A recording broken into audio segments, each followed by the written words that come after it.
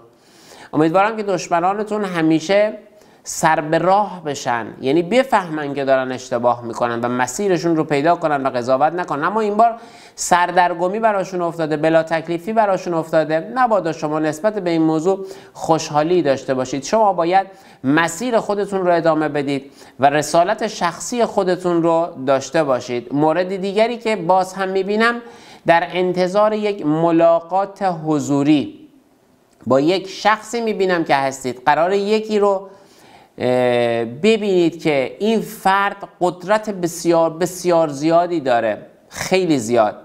اتفاقا این فرد هم قدرت بسیار زیادی داره، هم میتونه شما رو کمک بکنه. آره، میتونه شما رو کمک بکنه.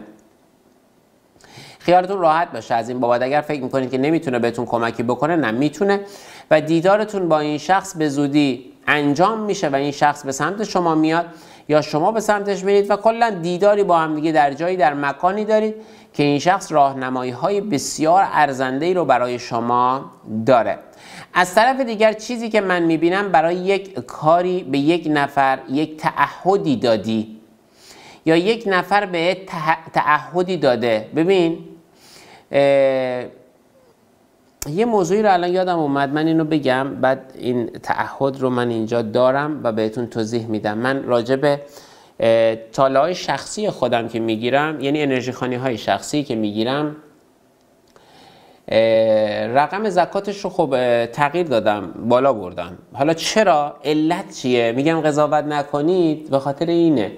من الان توضیح میدم، این رو اینجا نمیخواستم بگم ولی باید بگم، علت داره. ببینید، نگاه کنید، وقتی که رقم پایینه، هر کسی میاد و برای یک چیز ساده‌ای میخواد همینطوری بیخودی یه انرژی خانی انجام بده و یه چیز شخصی ببینه و الکی ببخشید پولش رو دور بریزه. من اگر آدمی بودم که به دنبال منفعت شخصی بودم، وقتی که رقم پایین باشه واریزی های من بسیار زیاده. به نامی الله چیزهایی که میگم حقیقته. ولی وقتی رقم میره بالا، افرادی که واقعا گره و گرفتاری دارن میان و واریزی های من به طب خیلی کمتر میشه. اما اشکالی نداره، اون کسی که واقعا گرفتاره میاد و کارش رو انجام میده، نه هر کسی که همینطوری بخواد مثلا راجبه با این نفری دوست بوده، سنش هم کمه، با این نفری دوست بوده، حالا اون گذاشته رفته، حالا داره گریه میکنه، میگه من بیام یه چیز شخصی بگیرم، یه پولی واریز میکنه. میدونی خب این کار درست نیست. برای چی؟ چه کاری هستم؟ انرژی خانی جنرال من، گروهی منو گوش کن. کسی که واقعا گیره، گرفتاره، میدونی، یا یه مشکل اساسی داره، اون میاد. به خاطر اینه. بعد وقت من آزاد میشه. برای چه آزاد میشه؟ من خودم هم بالاخره یک تایمی دارم برای اینکه بتونم ارتقا بدم احساس خودم. حالا خب ما باید یک دوره‌های گیاهخواری کنیم و یک سری چیز، خب سخته، سنگینه. میدونید چی میگم؟ نیاز داریم به یک سری از استراحت‌های خاص. علی ای حال بماند، عذرخواهی میکنم از اینکه یک کوچولو من یه پرانتز اینجا دادم. بریم برای راجب تعهد بود.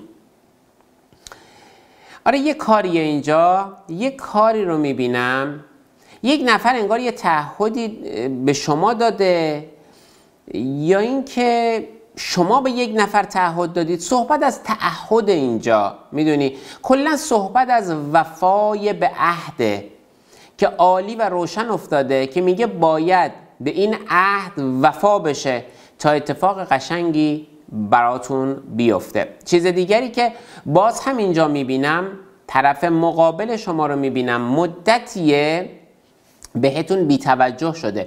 بی‌توجهی طرف مقابل رو میبینم برای شما. مدتی طرف مقابل اصلا بهتون محل نمیذاره، حالش عوض شده، بلا تکلیف شده. اما چیزی که اینجا داره نشان میده، شک شما رو نشان میده. ببین، خروس رو میبینی اینجا، شک رو میبینی اینجا، تیرگی، شک شما. خروس هشدار داره میده، میگه به شکهای خودت باید ایمان داشته باشی. به شکهای خودت ایمان داشته باش و بدان و آگاه باش که چیزی که داری نسبت بهش فکر میکنی درسته. یه سری چیزا هم نباید بگیم، حالا هی ما میبینیم و میگیم.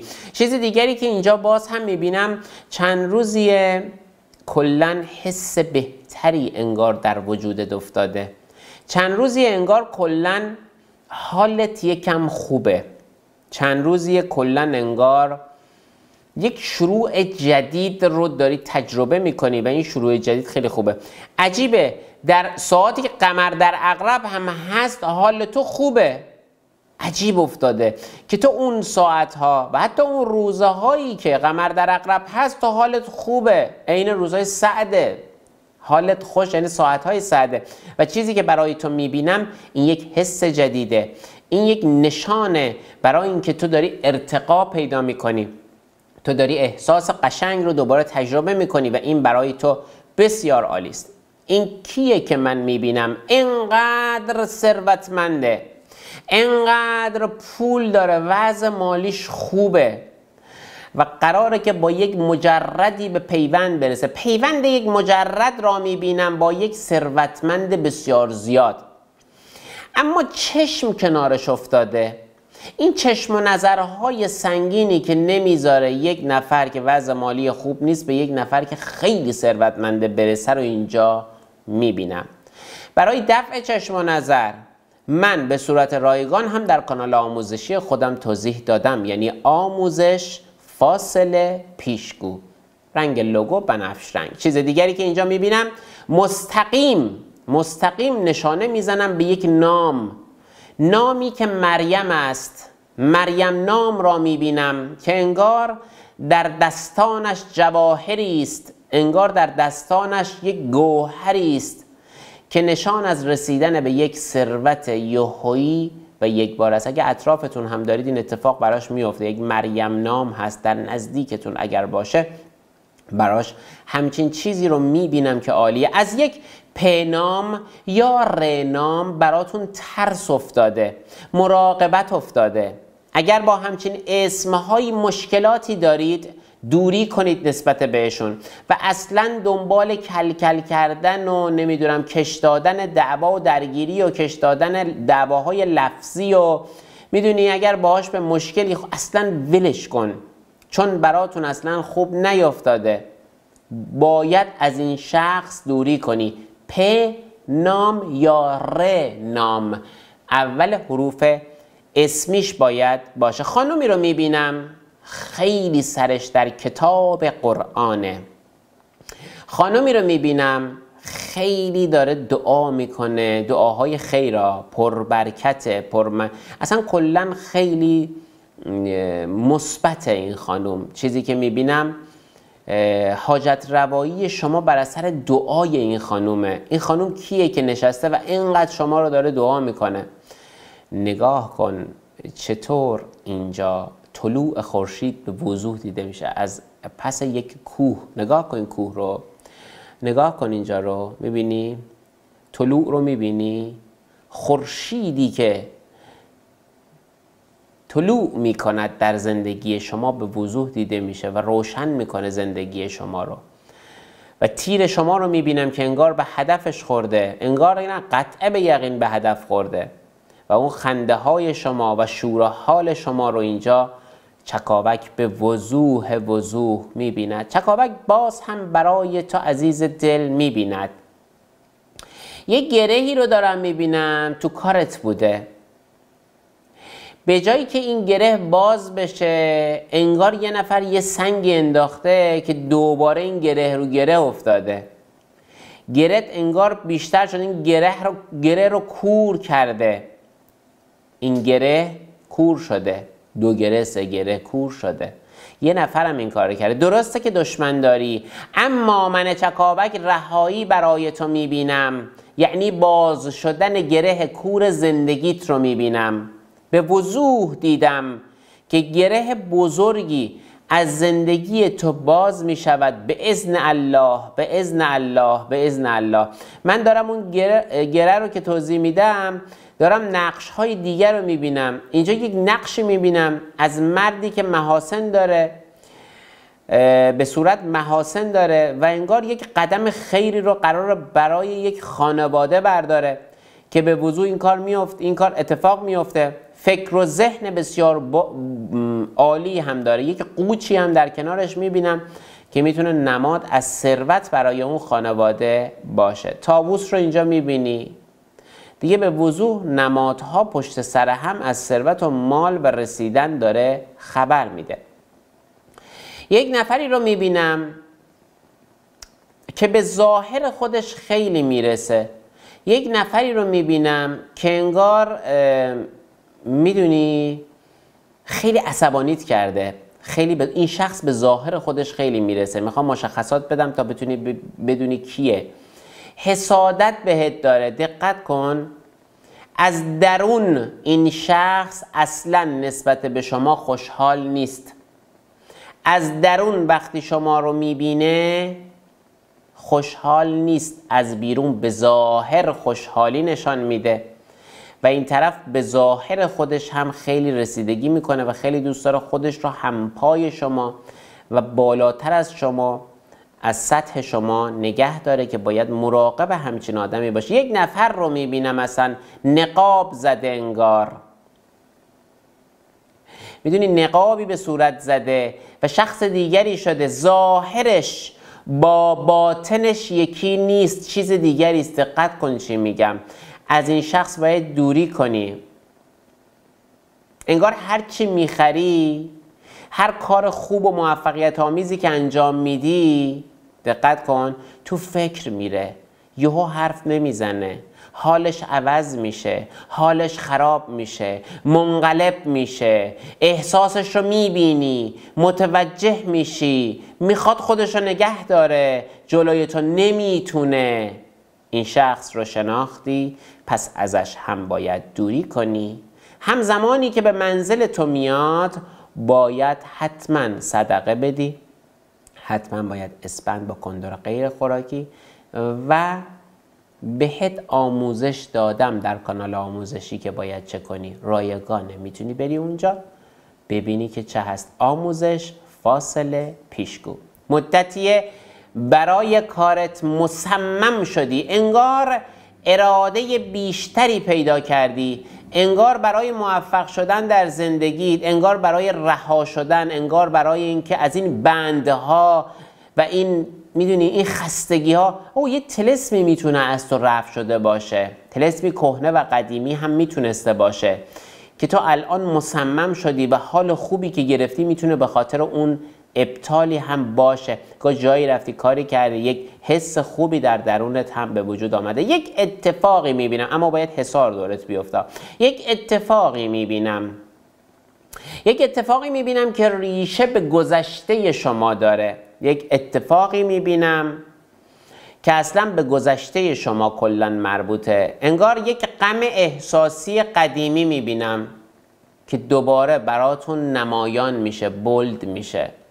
انگار شاید یک کسی در زندگیتون قرار گرفته یا اومده توی زندگیتون، یا یک اتفاقی براتون افتاده، دیداری با یکی دیگه داشتید ولی یاد کسی دیگری کردید و این احساس در شما زیاد شده و یکم ناراحتی براتون به وجود آورده. گاهی اوقات این اتفاقات میفته، اما مهم اینه که شما بتونید کنترلش کنید و حس و حالتون رو همیشه حفظ کنید. در زمان حال مطلق باشید، نباید تغییر وضعیت داشته باشید و احساستون رو خراب کنید. نذارید که اون احساس درونی زیباتون خراب بشه، به هم بپاچه و شما بدانید که اشرف مخلوقات هستید. الحمدلله رب العالمین. پروردگار را سپاس از این همه نعمتی که به ما داد. الله عشق است عزیزان دلم. هرچه میخواهید از او بخواهید. موقعی که میخواهید چشمان زیباتون رو ببندید، موقعی که میخواهید بخوابید، حتما با احساس خوب بخوابید. سعی کنید اون چند ثانیه‌ای که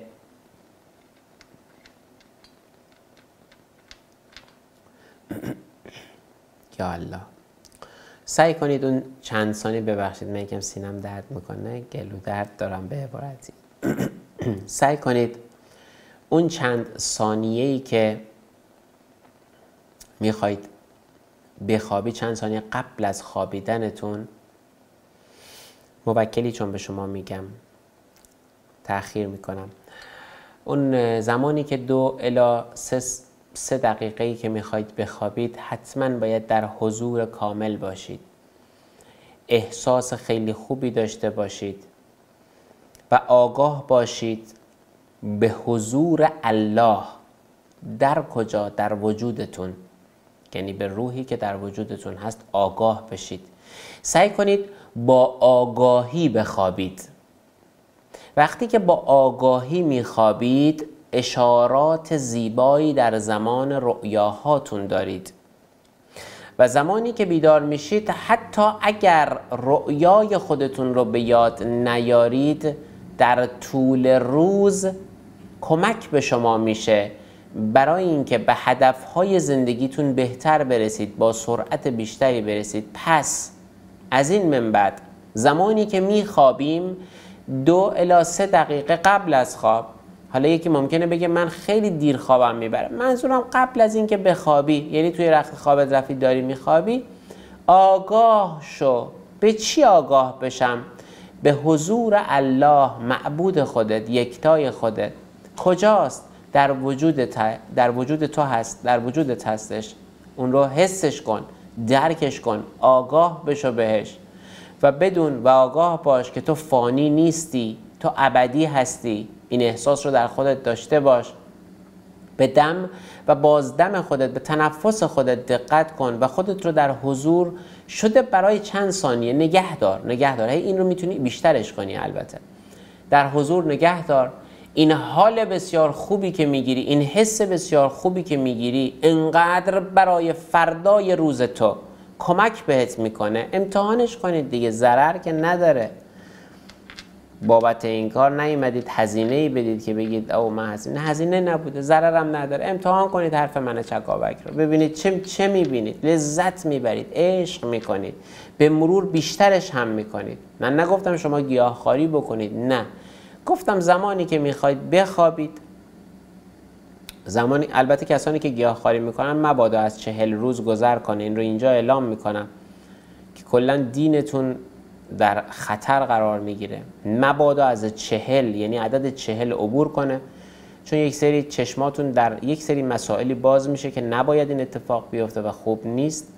و مبادا از عدد 40 عبور کنید برای گیاهخواریتون.